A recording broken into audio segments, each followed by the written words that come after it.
Hi hello ನಮಸ್ಕಾರ ಸ್ನೇಹಿತರೆ. ಇವತ್ತಿನ ಸಂಚಿಕೆಯಲ್ಲಿ ಏನಾಗ್ತದೆ ಅನ್ನೋದನ್ನು ತುಂಬಾ ಕ್ವಿಕ್ಕಾಗಿ ನೋಡ್ಕೊಂಡು ಬರೋಣ ಬನ್ನಿ.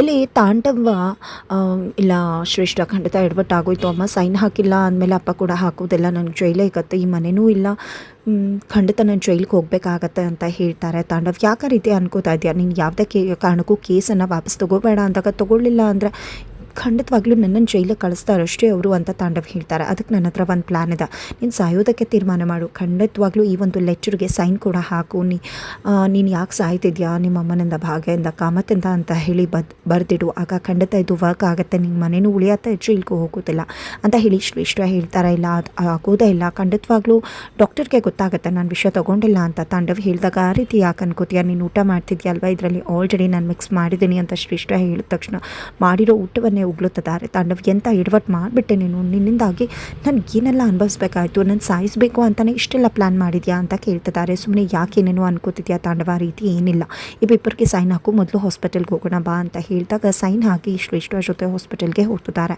ಹೋಗಬೇಕಿದ್ರೆ ಇಲ್ಲಿ ಕಾರ್ ಕೆಟ್ಟು ಹೋಗುತ್ತೆ, ಈ ಕಡೆ ತಾಂಡವ್ ನಿನ್ನನ್ನು ಸಾಯಿಸಬೇಕು ಅಂದ್ಕೊಂಡಿದ್ದೆ ಕಿರ್ಚಾಡ್ಕೊಂಡಿದ್ದೆ. ಹೊರಗಡೆ ಬಂದು ಬೇರೆ ವೆಹಿಕಲ್ಸ್ನ ನಿಲ್ಲಿಸೋ ಪ್ರಯತ್ನಕ್ಕೆ ತಾಂಡವ್ ಮುಂದಾಗ್ತಾರೆ. ಅಷ್ಟರಲ್ಲಿ ಶ್ರೇಷ್ಠನ ಕಾರ್ ಸ್ಟಾರ್ಟ್ ಆಗುತ್ತೆ. ದಯವಿಟ್ಟು ಬಾ ತಾಂಡವ್, ನಿನ್ಗೆ ಒಳ್ಳೇದು ಮಾಡಬೇಕು ಅಂತ ಅಂದ್ಕೊಂಡೆ ನಾನು ಇಷ್ಟೆಲ್ಲ ಮಾಡಿರೋದು, ನೀನು ಈ ರೀತಿ ಕೋಪ ಮಾಡಿಕೊಂಡ್ರೆ ಬೇಗ ಅದು ವರ್ಕ್ ಮಾಡಿಬಿಡುತ್ತೆ, ನಿನಗೆ ಹೆಚ್ಚು ಕಡಿಮೆ ಆಗುತ್ತೆ ಬಾ ಅಂತ ಹೇಳಿ ಹಾಸ್ಪಿಟಲ್ಗೆ ಕರ್ಕೊಂಡು ಹೋಗ್ತಿದ್ದಾಳೆ.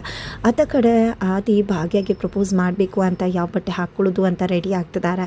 ಈ ಕಡೆ ಆದಿಗೆ ಒಂದು ಡೀಲ್ ಬಂದಿದೆಯಂತೆ, ಖಂಡಿತವಾಗ್ಲೂ ಕಾಂಟ್ರಾಕ್ಟರ್ ಶ್ರೀಮಂತರು ಕೊಡ್ತಿರೋದಂತೆ, ಖಂಡಿತ ನಿನಗೆ ಪ್ರತಿದಿನ ಕೆಲಸ ಸಿಗುತ್ತಂತೆ, ಪ್ರತಿದಿನ ಊಟ ಕೊಡಿಸೋ ಆರ್ಡರ್ ಅಂತ ಹೇಳಿ ಭಾಗ್ಯ ಅವರು ಕುಸುಮ ಅವರು ಭಾಗ್ಯಕ್ಕೆ ಹೇಳ್ತಾರೆ.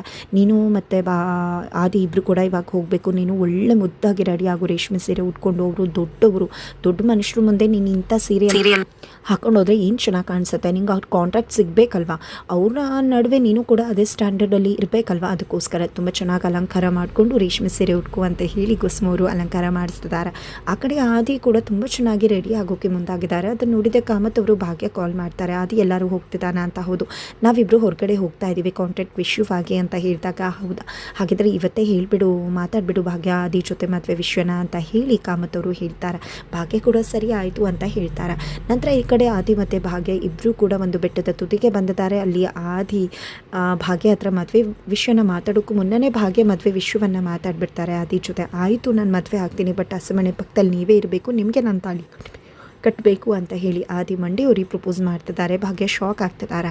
ಅದ ಕಡೆ ಹಾಸ್ಪಿಟಲಲ್ಲಿ ಸಾವು ಬದುಕಿನ ಹೋರಾಟದಲ್ಲಿ ತಾಂಡವಿದ್ದಾರೆ. ಹಾಗಿದ್ರೆ ಏನಾಗುತ್ತೆ, ಭಾಗ್ಯ ಆಯ್ಕೆ ಏನು, ಇದೆಲ್ಲವನ್ನ ಕೂಡ ತಿಳ್ಕೋಬೇಕು ಅಂದರೆ ಮುಂದಿನ ವೀಡಿಯೋಗೆ ವೇಟ್ ಮಾಡೋದನ್ನು ಮರಿಬೇಡಿ.